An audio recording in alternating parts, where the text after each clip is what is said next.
Discipline is a protector. Luang Pu Tet Desaraṅsī, May 29th, 1984. Today I will speak about discipline, Vinaya. Discipline is a regulator for any group or community living together, whether monks or lay people.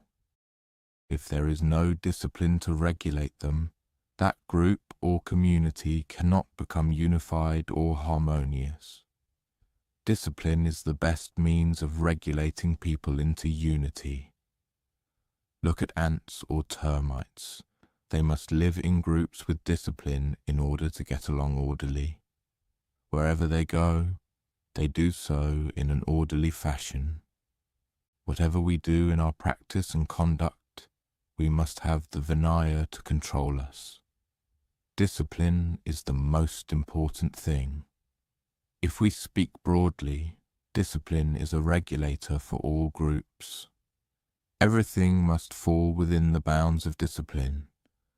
Whatever work you do, if discipline regulates it, everything goes smoothly.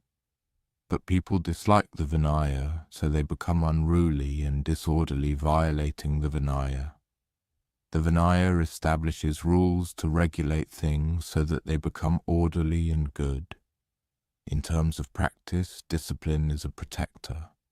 Speaking of practice, mindfulness, sati, is the Vinaya.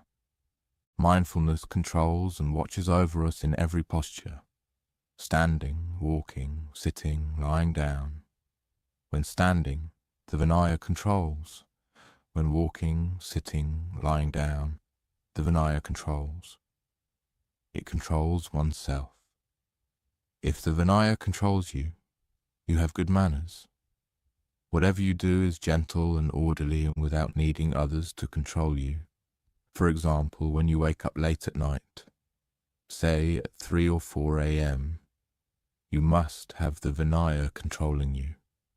Similarly with sleeping, if we decide to sleep at 10 p.m., when the time comes, the necessity to sleep arises on its own. When it's time to wake up, you wake up on your own. It controls you from within. In all our practice and conduct, in every action, in living and eating, there must be limits and bounds. Whether you eat little or much, just the right amount. That is the Vinaya controlling. Even for defecation and urination, when it's time you must go, there is a limit. Thus the Vinaya is a kind of order. Mindfulness itself is the Vinaya.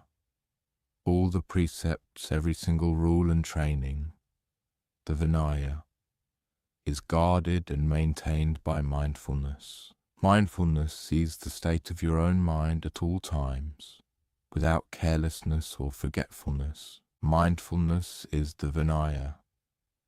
Speaking of the Vinaya, it is profound, extending to mindfulness that knows at every moment, that controls one's own mind.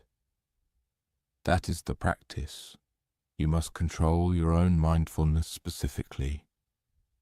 If we speak more broadly, it is about controlling one's companions.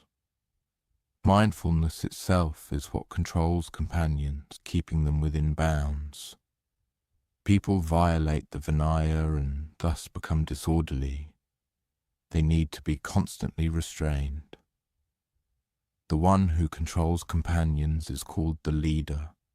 He must keep the group within the bounds of discipline. If a senior person or a leader maintains the Vinaya well, the group will be orderly. If the leader is careless, good for nothing, and lacking in all matters, then the group will also be careless and degenerate, unattractive and unpleasant to live with. Therefore, the Vinaya is very beneficial. It enables this world to live peacefully and harmoniously, as groups, communities, and in units united and reconciled. So the Vinaya deserves our attention. We should maintain the Vinaya until it becomes our habitual nature, enabling us to protect ourselves. Only then can we be said to live within the bounds of the Vinaya. People's natural tendencies are to resist and become stubborn, lacking the protection of the Vinaya. Those things are what cause trouble and chaos. As for our monks and novices, when they ordain in the religion, they are said to be within the bounds of the Vinaya.